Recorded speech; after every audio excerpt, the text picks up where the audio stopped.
Okay, let me say good afternoon to everybody. I'm standing with a number of council members and with representatives of FCC, and then with Harry Hayes, who's the Director of Solid Waste and Chief Operating Officer, Councilmember Kubosh, Councilmember Christie, Councilmember Watkins, Councilmember Cisneros, and then we have the CEO, Chief Executive Officer of FCC Environmental Services, Mr. Indigo Sands, which was standing to my immediate left, along with representatives of FCC as well.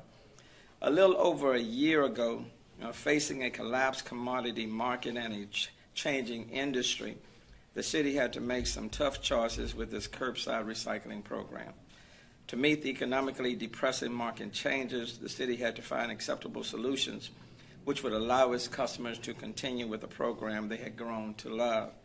I should also point out that it took some neighborhoods more than 6 years to get their beloved green recycling bin and be included in the program. In advance of the RFP process, I signed an interim 2-year recycling agreement with Waste Management, which City Council members approved last year, which carried us through a tough budget cycle, fixing a $160 million shortfall. To reduce costs and allow Houstonians to continue with an acceptable curbside program, we removed glass from our recycling material stream. Industry was indicating that there were higher processing and maintenance costs for those materials. Houstonians worked with the city and solid waste department and met this challenge. Once implemented in a very short 60-day period, customers had removed more than 50% of the glass from the recycling stream. At the last audit, the glass percentage of material was down to 4%. I can't pass up this opportunity to pause and thank City Council members, solid waste staff, and certainly every recycling customer for achieving this monumental success. Each ton of glass removed was a $55 savings to taxpayers. I also want to thank Strategic Materials, Inc. for stepping up to the plate and funding community glass drop-off boxes around the city. Strategic recognized the difficult financial position the city was in and came in as a responsible corporate citizen and made a way for Houstonians to easily recycle their glass. Now, to the administration's request for City Council's consideration. I tasked the Solid Waste Department to put forth a request for recycling proposals which would meet the following big goals. First and foremost, be affordable, as well as ensure that any company selected shared in market downside risk. Second, engage the market in such a way that fosters competition or opportunity for new companies to enter our market. Third, return glass as an acceptable material along with others. The business proposal process has been completed, and I'm happy to share the city has selected a new recycling partner, FCC Environmental LLC.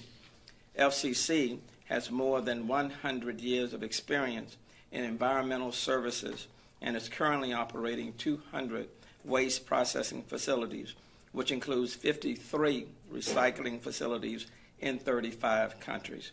In the state of Texas alone, FCC has entered the marketplace positively. Should Council approve my recommendation, and I hope that they will, Houston will count as the 6th Texas city to choose FCC, and their total recycling processing contract value will exceed more than $600 million. Houston's process has selected FCC, just as the selection process in the cities of Dallas, Garland, Mesquite, University Park, and Rowlett. FCC's proposal offered a competitive rate for processing at $87.05 per ton. We are currently at $90 a ton, and FCC offered to cap the price per ton at $25 per ton, which is no more than what we currently pay to bury materials in the landfill. The current contract, as you know, has no cap.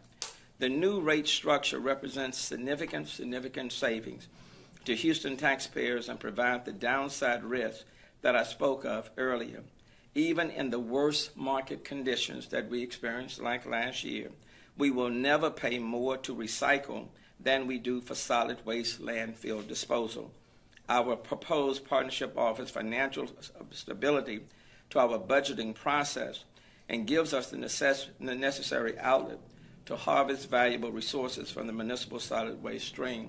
I want to be clear under this proposal, even under the worst economic conditions, we will never have to pay more than what I've outlined, the $25, and that will include glass. The Houston facility will be even larger than FCC's Dallas facility. This facility will be the state-of-the-art and not only house the processing plant, but will also be the new U.S. headquarters. The $20 million facility investment in Northeast Houston District B will bring about 100 factory jobs to the city. Now, let me be very succinct in terms of what we have here. Under its current recycling contract, the City of Houston is budgeted to spend approximately $2.9 million a year on its program without glass. Under the current FCC proposal, the cost for the city's recycling services, including glass, will be $1.6 million, which is a 44% reduction or savings from current city contracts based on the current volume. Moreover, FCC has provided a recycling cost guarantee for the duration of this contract. The cost for recycling will never exceed the cost for putting materials in the landfill, and that is including glass. Currently, the cost is $25 per ton for the landfill. The $25 protects the city's downside. The city sent out the RFP for selection of the recycling contract, and FCC was selected as the best value proposal and negotiated a contract with the city. This was the intent of the process, to identify the best value option. FCC will provide a brand new facility with state-of-the-art equipment and cutting-edge technology, and that was critical in the selection process. The facility will encompass a single-stream, vertically integrated solution provider with market-loading technology in balers, glass screens, sensor optical sorters, infrared technology, and extra-wide belt sorters. The glass screens will sort and separate the glass at the beginning of the process, providing for the maximum longevity in the expected lifespan of the belt and equipment. The facility is designed and built to process over 35 tons per hour and has the capacity to expand and accommodate future growth of up to 100%. Let me note, on yesterday we had a couple of speakers who came and they talked about the ability to expand, even to cover more materials. This contract will deal with all of that.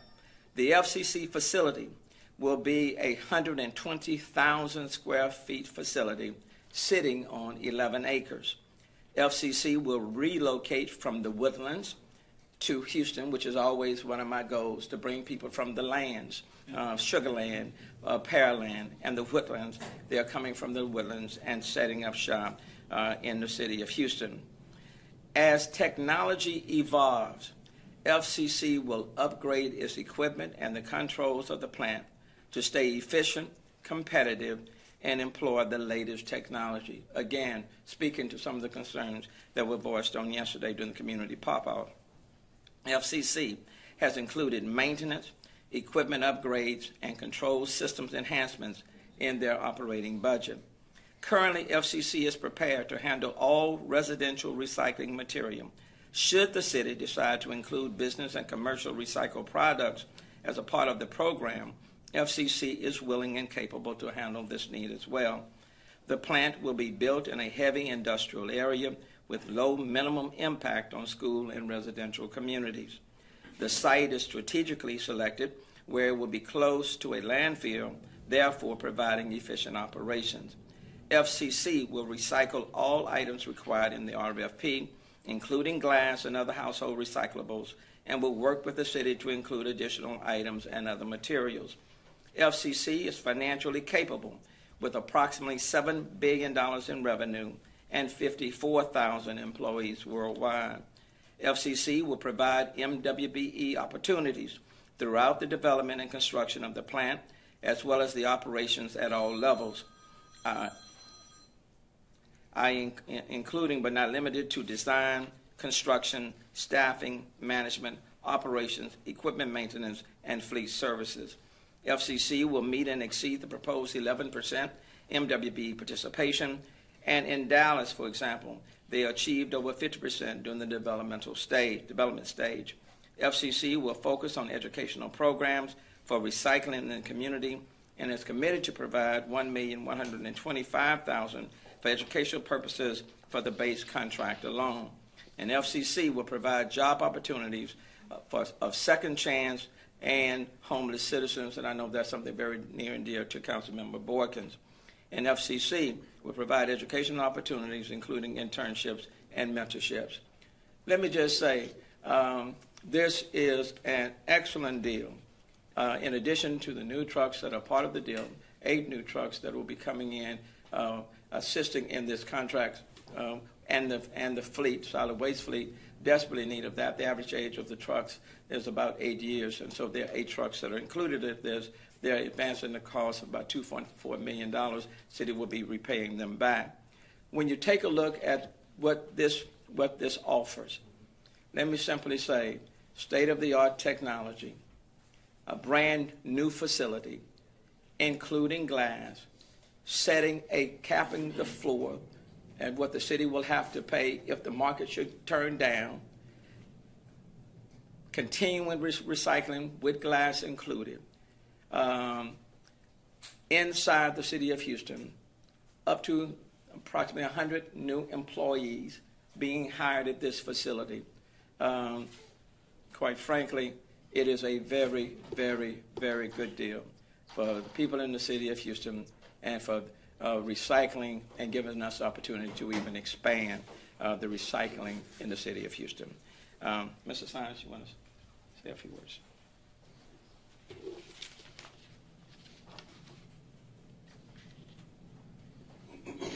Thank you, Mr. Mayor.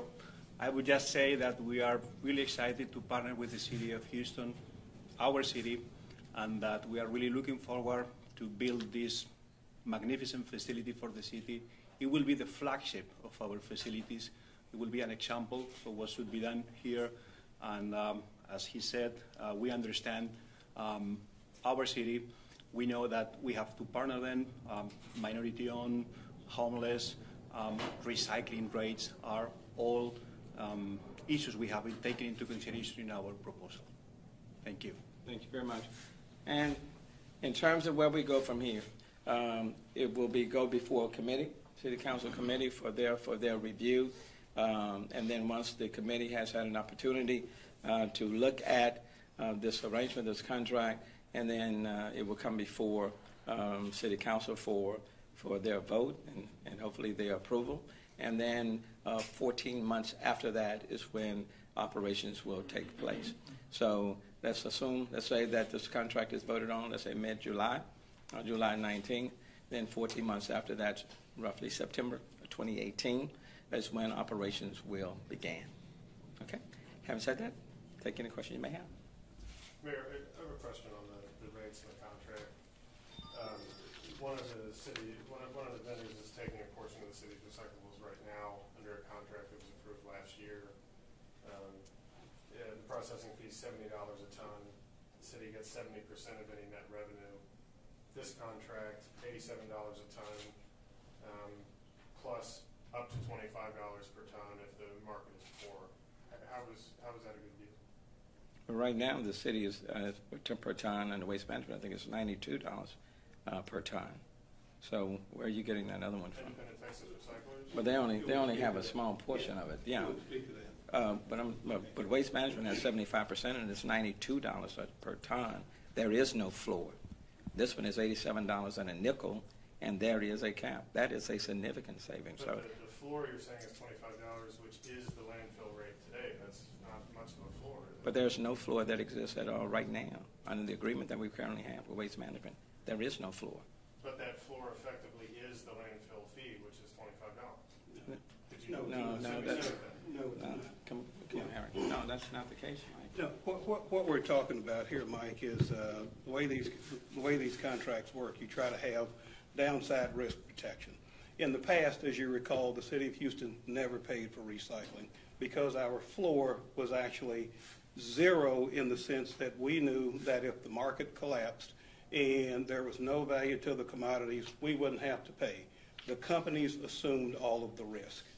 what happened last year is that petroleum went haywire. It went from $120 or $30 a barrel down to less than $50 a barrel, and there was a tremendous hiccup in the marketplace. And there were contracts renegotiated all over the country, and so the company started to say, we need a share in that risk or we're not going to take all of the risk. And so what this particular cap represents is a share in the downside risk. Under our current agreement, if the market collapses and there is no value, we owe $92 a ton, which is three and a half times, I believe, the current landfill rate. The deal that you're talking about on the 25% material, we also have an agreement with them where we do haul out. And so we haul 400 tons of material each month because they don't have the capacity to do it. And we did not come forward with any recommendations where we're going to have to use more city equipment to haul out a greater amount of residual material. And so you can't take one item out of the contract and make the whole basis for it. There are any number of items that have to be looked at in total. And so we looked at that deal, the value of it, and what the cost would be, as well as the financial stability of the firm. That's one thing we also have to be careful with, and that is that we do business with people that we believe are going to be in business tomorrow or next week. And so that's why we're standing here today with this well-capitalized and cutting-edge firm, FCC. Mr. Mayor, if I could. And bear in mind that this went through a RFP process, and there were like 5 companies who participated on the RFP, and FCC clearly came out ahead. Well, I have a question about the procurement, though, because council members are saying FCC informed them that they got an exemption from the 10-year, 5-year, 5-year to do 15 and 5. That's not true. Everybody were operated under the same terms. Which council member are you referring to? I spoke with Councilmember Knox. I have other calls to make. And Councilmember Knox needs to read the RFP. But he was saying FCC representatives informed him of that in response to the Can't speak to everybody was subject to the same terms of the RFP. Everybody. And it went through a rigorous RFP process. One of the things that you mentioned the 8 new trucks, $2.5 million on that loan. Public school math suggests that's about $700,000 in interest the city of Houston will pay to FCC. It's a rate about 11.5%. You sold $200 million of bonds today at less than 1%. Why is it a good deal for taxpayers to pay really exorbitant interest rates on that loan? Well, you're saying exorbitant, but you need to take into account the contract as a whole. And what I'm saying to you is that they are building a brand new state-of-the-art facility right here in the city of Houston. They're moving their principal headquarters here to the city of Houston. They're uncovering glass within this contract. We're setting a cap of $25.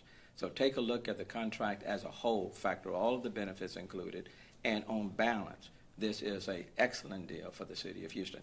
But if you're looking at any one item without looking at the total package, you're going to miss the benefits of the deal as a whole. Well, I've read the contract, and there's a specific set of language that talks about a 36-month payout. I understand that. The Comptroller's office says is linked to that $2.4 million loan. That is a loan repayment. 11%. You don't have to accept my exorbitant phrase. I'm quite How familiar. would you describe I'm quite familiar with the $2.4 million that they will advance 9 months before the contract becomes operational in September 2018. I'm quite familiar with that. We're getting 8 trucks. I'm quite familiar with that. I'm also familiar with the fact that they are building a brand new state-of-the-art facility, that there are a number of things that they are agreeing to do that they would not do if you just take out one piece at a time.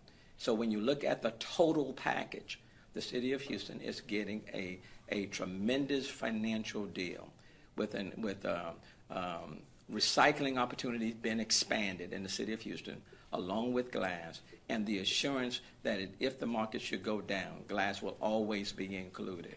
So they're financing some of the new construction.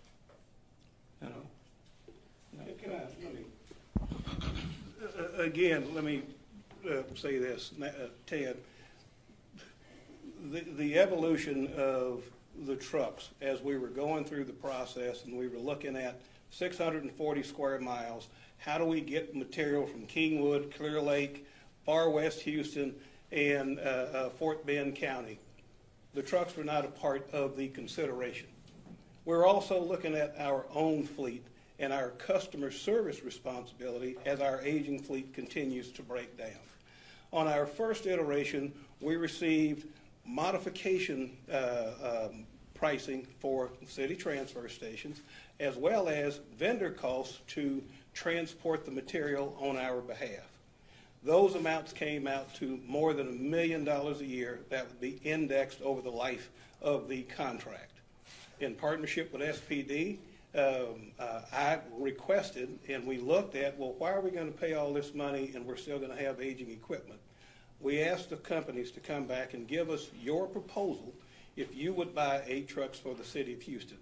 That particular piece comes out to less than, it's about 20% less than having an index transportation component over the life of the contract. I think Houstonians would be very proud that we're going to add to the fleet, not pay somebody else to do it, and do it at a cheaper price. But what do you pay on your current loan? I'm sorry? What do you pay on your current debt? I'm not certain what the current debt payment schedule is for the equipment. You agree it's 0.9% this morning? No, I don't. You have ample bond authorization to issue the debt yourselves and buy the trucks yourselves. Why does, I mean, I understand what you're saying about it lessening transportation costs as opposed to not getting trucks, but why are we getting a loan from a private company at a much higher interest rate? Well, that doesn't answer that question. Well, again, what I would say to you, look at what we are getting, what the city is getting as a package deal. And what we are getting in this deal is the brand new facility, state-of-the-art facility, along with the expansion of the recycling market. I understand what you're saying, but you have to look at the overall elements of this arrangement. Now, at one point in time, we did consider setting up a different transport stop, another station. That would have added about $25 per ton to the cost of this deal. We opted to go to the trucks and went with this arrangement. Any other questions? Earlier, you promised me an answer on the one bin issue, and I had 2 questions there. Sort of one, why in your mind did the one bin fail? It's a question that we've had a really tough time getting an answer on. Well, I think the best answer to that, Ted, is to go back to the previous administration. One bin did not start with me. One bin started in the previous administration. We're under new management right now. And I had no obligation to carry forth something that started in the previous administration, which the previous administration did not agree, did not sign, did not execute. And Ted, I know you're not saying that I am obligated to carry forward on something that the previous administration started and did not execute, but I should just pick it up and run with it. No, sir, that's not what I'm saying at all. There was a memo to you on January 7th from Andy Yickton that said he recommended finalizing that deal, and you signed a memo on September 20th of last year saying the deal was nearly finalized. So I'm certainly not suggesting you carry Parker's water. Now, Ted, that is an absolute misstatement. Pure and simple. Never did. Clear it up. One bin started under Mayor Niece Parker's administration. She did not agree to proceed with it. I never agreed to pick it up and carry it. One bin had an opportunity to go through the RFP process just like the other 5 vendors did. They chose not to. It is not my obligation to carry something that was started prior to me being mayor of the city of Houston. And I did not. And your statement that I signed something saying that I was agreeing to do it is an absolutely false statement. No, sir, and I didn't say that you would agree to do it. No, what your memo says is that why are you the contract is nearly finalized. I have it. Why are you carrying one bin's water? I'm simply curious about something. But I have asked your administrator and I am numerous curious, questions. and I am curious as to why you are carrying a vendor's water that chose not to go through the RFP process and a deal that started prior to me becoming mayor, and why you are dealing with me on this issue when you ought to be looking for the previous administration. Why are you carrying one bin's water? Do you want me to answer? Well, but that's a question. Because I've spent 4 months trying to get an answer to a question. There are numerous memos from numerous members of your administration that have suggested that you go forward with this. You yourself signed the memo in September that I'm asking you That about. is not true. And You are, as you know, you are and I categorically, have had you are conversations. categorically telling a total misrepresentation. And what you're referring to in September was something that I signed supporting the University of Houston Yeah. in a grant proposal that the University of Houston was requesting. And you are totally taking that out of context. You are totally being you're misrepresenting, and I'm not going to allow you to do it, even if you're a reporter. I'm not. Now let me finish. Let me finish. I'm not. Let me finish. Let me finish. I am not going to allow you to do it, even if you are a reporter. I'm not going to allow you to do it. One being started in 2013. It was not signed by Mayor Nice Parker. I chose not to pick it up. And you're not going to try to put me on the spot for something that did not originate under my administration and something that I chose not to continue with when we put out an RFP and they chose not to participate in it. And now you're asking me questions about something that originated prior to January 2016, and they did not even participate in this process. I'm sorry, Ted. I don't care how you look at it. You are totally off basis, totally off limits, and you're misrepresenting. And I'm not going to let you get away with it. You certainly don't have to let me get away with it. Final Next question, next Were you question, aware your next chief of question. staff was a Next lobbyist question. for this agency? I do not appreciate you throwing these lobs out and trying to make something happen. Now, if that's the way you report, then that's your choice. But I've dealt with reporters like you in the past, okay? But I'm not going to allow you to misrepresent, and I'm not going to allow you to get away with it. I'm sorry. Okay. Not today. Yes, Just to ma'am. clear it up, sir, Yes, just yes, so ma'am. we're all honest, Yes, I ma'am. spent 4 months and sent numerous emails. Yes, and had ma'am. face-to-face meetings with your administration. Yes, so ma'am. I'm not putting you on the spot. Yes, yes, yes, thank you. Please talk about why you didn't support a budget amendment to use part of the solid waste budget for a program to remove abandoned shopping carts from streets. There's a budget amendment that Oh, would that have was funded a program to that was remove- Councilmember Lashley's amendment. Yeah, about abandoned shopping carts from streets. j- You weren't interested in funding that. I just didn't see the utilitarian value in it, and we decided not to proceed with it. So they're doing a Yeah. pilot program now, and they're collecting information about that. And if they do have data that you find interesting, would you revisit that program? Well, I'll take a look at anything that comes before me, but I won't make any commitments on that end. Thank you so very much. Thank you all. Question on the processing fee. If, we all acknowledge the market went in the tank. That's why we were stuck with the glass conversation a year ago. That's why it's $92 a ton. Why does it make sense to lock us in for 15 to 20 years now at 87 when the market could come back in 2 to 3 years? Why lock in a long-term? Well, but Mike, look at what Dallas is doing. Dallas has a 25-year deal. It's 15 and 10. Well, Very, if very. I was a Dallas City Hall reporter, I would ask them that. Well, but that's because very, number one, Dallas is at 25 years. This is a 15-year deal. You're not going to get too many companies that are going to agree to come in and build a brand new facility and just be there for a short term. That wouldn't make any economic sense on their end. And when I came into office, the market did turn. Prior to me coming in, they were paying us for recycling. When the market crashed, and then we had this huge discussion by Waste Management, and they were at one point asking for more than $100 a ton. So let's not overlook the history of how we got to this point. The market did change, and prior to January 2016, they were paying us, and that's why we ended up with $92 a ton. There is no floor, there is no glass. And so we put this thing out for market. You had 5 different companies, 3 major worldwide billion-dollar companies that participated in the RFP. So it's not like FCC was just selected by this administration without other companies given the opportunity to compete. I guess the other way to ask that question, maybe this is for Harry, the RFP called for 10, 5, and 5. Given that the market is still presumably at a relative low point, we don't know where it's going to go, but why seek 10? Why not seek 5 and then hope it's better than 5? But who's going to build a facility, Mike, in 5 years? The RFP didn't ask anybody to build a facility, just offered that option. The RFP was looking for the best technology, innovative technology facilities that would provide us with a robust recycling program. In this particular case, you have FCC that's coming in and building a brand new state-of-the-art facility.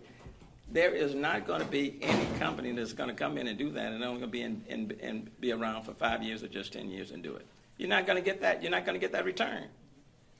I know I wouldn't do it. A brand new state-of-the-art facility, including glass. And so we're going to say, move your facilities from the Woodlands, build this brand new 120,000 feet facility on 11 acres. Oh, by the way, after 10 years, you're gone. Come on, Mike. Come on, let's be. Will you ever Thank you very support garbage tax, sir? Thank you very much.